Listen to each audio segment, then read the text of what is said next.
The Israel lobby spent over $30 million trying to defeat Abdel El-Sayed in Tuesday's key Democratic Senate primary in Michigan. But despite all of that money, the progressive pro-Palestine candidate backed by AOC and Bernie Sanders has beaten his pro-Israel rival. The race was still too close to call last night. In fact, it was closer than many people had expected. But with El-Sayed marginally ahead, he said this to his assembled supporters. We all knew they were going to spend their money. We didn't know they were going to spend $70 million of their money. We didn't know that they were going to outspend us $11 to $1. And yet we're still standing. They want to tell us that here in Michigan, we're a purple state. That somehow everybody walks around wondering, I wonder where I stand on a left-right spectrum. When really, up and down the state, what you hear is, I wonder how I can afford my rent.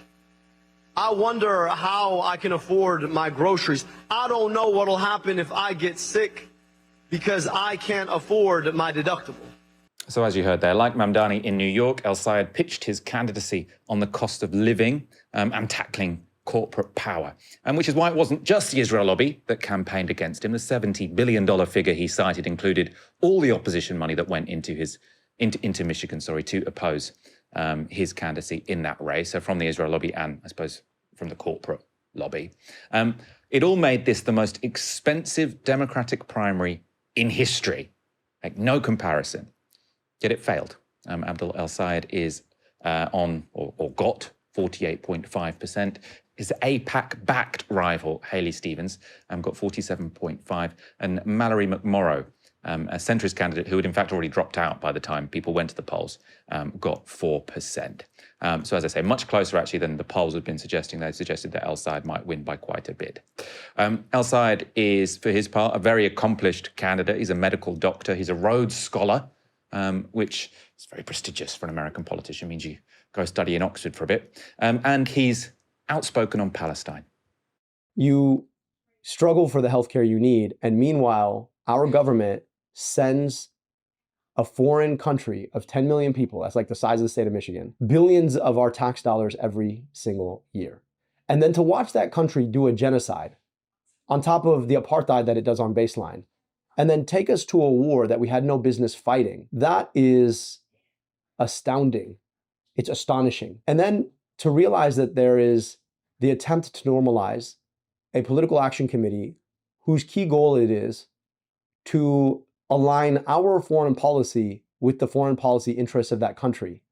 And then to be told you can't talk about it because, if you do, it's because of your animus for any one group of people, is insane. And so, I'm not going to stand idly by while we betray our own morals by backstopping apartheid and genocide. I'm not going to stand idly by while I got kids who I was responsible for taking care of in Wayne County and Detroit who go to school in school buildings that are not befitting of their little minds. And then to say that, no, I'm not going to talk about it.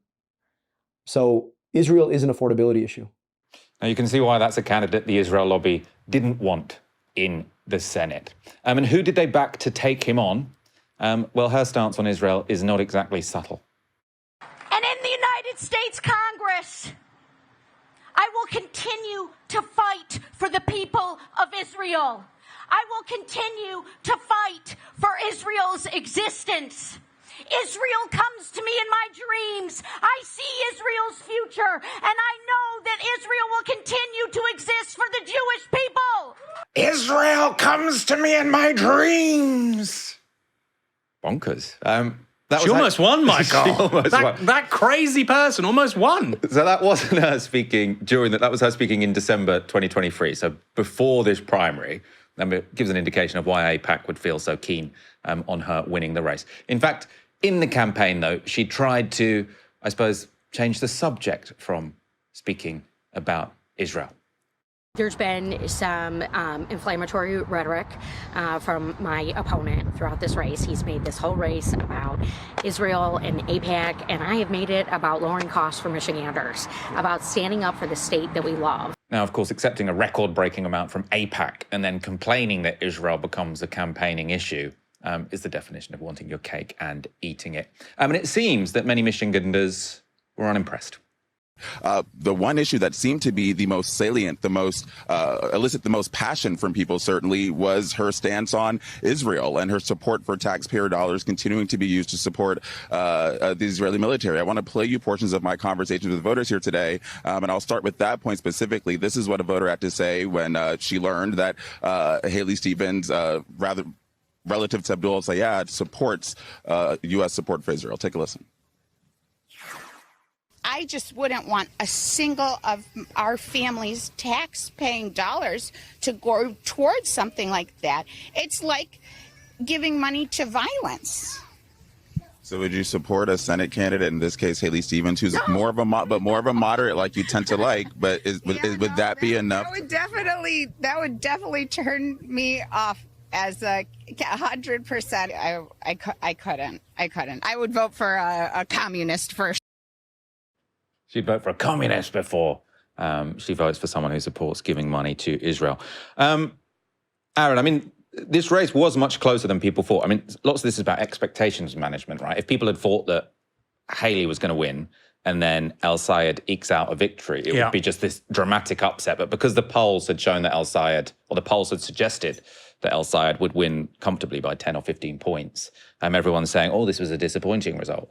But, I mean, the fact that someone was targeted with over $30 million by AIPAC, like a record-breaking sum for a Democratic primary, and wins, that does suggest that support for Israel has become a liability. Well, I don't know about a liability, but it's certainly not a necessity, as is evidence from this outcome. But you know what, Michael? Money goes a really long way. As people on the left, we've heard this for a really long time now, right? You could go back to Obama, actually. He said the same thing. They have the power, we have the people. Bernie would say, you know, they have the millionaires, we have the millions, which is true. It sounds great. And sometimes it's what actually happens. It's what works out, like happened here.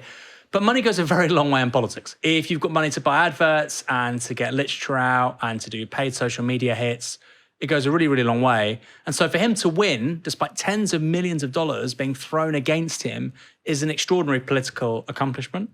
I think it could be an inflection point, actually, in US foreign policy.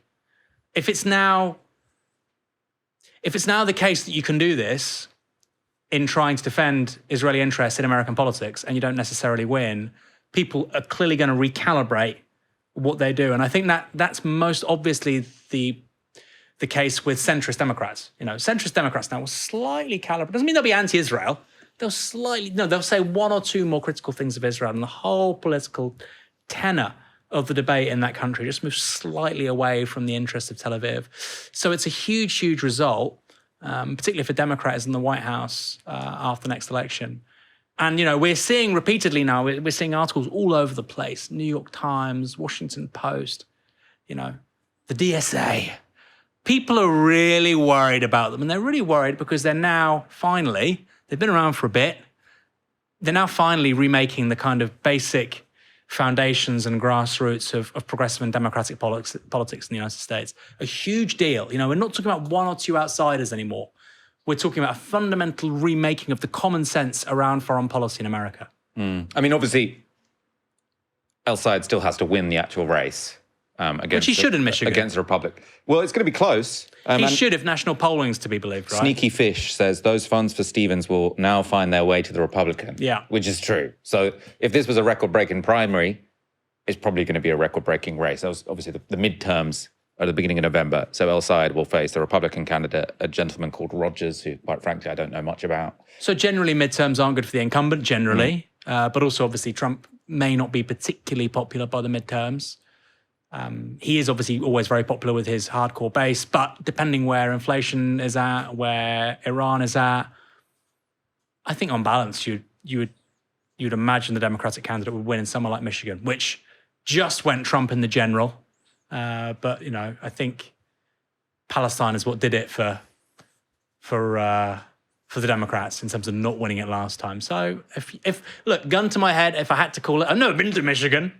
But from the data I'm familiar with, I think he would be the most likely person to win that race. And if he does win it, he is You know, there are some candidates who sort of like have interesting sort of DSA style politics where you're sort of like, I'm not sure loads of exposure is going to make them more popular across the United States. But there are people like Mamdani who the more you see him, the more you like him. And I think that Abdul al-Sayed is similar. He's someone when you watch him, you think like, he is the real deal. This is a smart guy with answers that are always convincing. There's a governor candidate in one of the nearby states who's kind of DSA backed. I keep seeing videos of her where she sort of in the past said they shouldn't have Thanksgiving or Halloween or various kind of stuff that probably isn't going to go down very well. So I'm not sure, I'm not quite sure. I don't know so much about it, but I'm not quite sure how much sort of exposure is going to help in that situation. But exposure with Abdul al-Sayed, I think, is always a good thing. I love it when people say, that was a long time ago, youthful exuberance. Ma'am, you were 35 years old when you said that. But two quick things. First of all, he looks like a Novara Media contributor in that black T-shirt, which I think is great. Secondly, he made a claim there. He had a line. He said Israel is an affordability issue. I love that. We need to appropriate that in this country. Foreign policy is an affordability issue. You know, the conflict that's going on right now in the Strait of Hormuz and what it's doing to energy prices globally, persistently, our behavior with Central Asia, West Asia has contributed to the refugee crisis, whether it's Afghanistan, whether it's sanctions on Iran. You know, we should be buying energy from Iran.